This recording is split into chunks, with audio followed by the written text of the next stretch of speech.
حضرت ذی وقار ماہ ذی الحج کی برکتیں، فیض و برکات رب ذوالجلال نے اس مہینے کو بڑی قدر کی نگاہ سے دیکھا ہے۔ آپ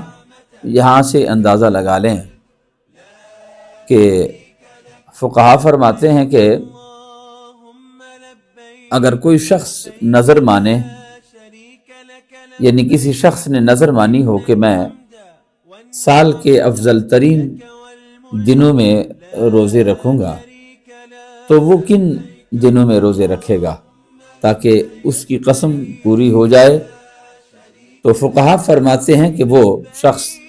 ماہ ذی الحج کے پہلے عشرے میں روزے رکھے گا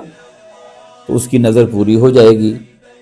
اور اس کی پہلی 10 راتوں کی قسم اللہ تعالیٰ نے قرآن پاک میں بھی بیان فرمائی ہے، والفجر ولیال عشر، قسم ہے فجر کی اور قسم ہے 10 راتوں کی۔ حضرت ذی وقار حضرت سفیان ثوری رحمۃ اللہ علیہ فرماتے ہیں، اور یہ یاد رہے حضرت سفیان ثوری بہت بڑے عالم ہیں اور بہت بڑے صاحب بصیرت بھی ہیں اور صاحب کشف بھی ہیں۔ آپ فرماتے ہیں کہ میں ایک قبرستان سے گزرنے لگا تھا، وہاں بیٹھ کر میں نے فاتحہ خوانی کی اور بعد میں مراقبہ کیا تو میں نے دیکھا کہ ایک قبر میں بے انتہا نور ہیں، اور میں نے دعا کی کہ یا رب تعالی کریم اس قبر والے کے حالات مجھ پہ واضح فرما دیں کہ آخر یہ کون سا عمل کرتا ہوگا کہ تو نے اتنی مہربانی اس پہ فرمائی۔ تو میرے اوپر یہ بات منکشف ہو گئی، واضح ہو گئی کہ یہ شخص ذی الحج کے پہلے عشرے میں روزے رکھتا تھا۔ حضرت ذی وقار اگر کسی شخص نے ماہ ذی الحج کے پہلے عشرے میں ایک روزہ رکھا تو اللہ تعالی اس کو 1 سال کے روزوں کا ثواب عطا فرماتا ہے، سبحان اللہ۔ اور اگر کوئی شخص 9 ذی الحج کو روزہ رکھے گا تو اللہ تعالی اس کو 2 سال روزوں کا ثواب عطا فرمائے گا۔ آپ اندازہ لگا لیں کہ رب ذوالجلال نے اس مہینے پر کتنی مہربانی فرمائی اور اس مہینے کو کتنی قدر و منزلت سے نوازا۔ اور ایک اور بھی بات واضح رہے تکبیرات کے حوالے سے کہ عید الفطر اور عید الاضحیٰ کے تکبیرات میں فرق کیا ہے؟ عید الفطر میں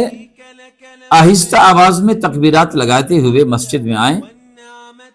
اور عید الاضحیٰ یعنی بقرہ عید میں ذرا بلند آواز میں اللہ اکبر اللہ اکبر لا الہ الا اللہ واللہ اکبر اللہ اکبر وللہ الحمد، یہ بلند آواز سے پڑھتے رہیں۔ 9 ذی الحج کی فجر سے لے کر 13 ذی الحج کی عصر تک مسلسل یہ تکبیرات لگائی جاتی ہیں، اور ہر وہ فرض نماز باجماعت جو جماعت مستحبہ کے ساتھ ادا کی گئی ہو، یعنی جس مسجد میں باقاعدہ امام مقرر ہو اور جماعت کروا رہا ہے، 9 ذی الحج کے فجر کے آغاز جو ہو جاتا ہے، جیسے فجر کی نماز ختم ہو تو ایک بار کم از کم اتنی بلند آواز سے ہر عاقل بالغ مسلمان مرد اور جو جماعت میں شریک ہو ان پہ واجب ہے، اور 3 مرتبہ افضل ہوتا ہے۔ 13 کی عصر تک یہ سلسلہ جاری رہے گا۔ ہر فرض نماز کے بعد بھی جماعت سے نماز پڑھیں گے، ان سب پر واجب ہے جو لوگ جماعت میں شریک ہوں گے۔ اچھا، یہ چیز واضح رہے کہ ایک فرد نے یعنی ایک فرد سے نماز نکل گئی تو اگر اکیلا نماز کی تکبیرات لگا دے گا تو اچھی بات ہے، اور اگر نہیں لگائے تو گناہگار نہیں ہوگا۔ خواتین کے لیے بھی ذرا مسئلہ سماعت فرمائیں کہ خواتین اپنے گھر میں فرض نماز میں گھر میں تکبیرات لگا سکتے ہیں آہستہ آواز سے، اگر نہ بھی لگائیں تو گناہگار نہیں ہوگی۔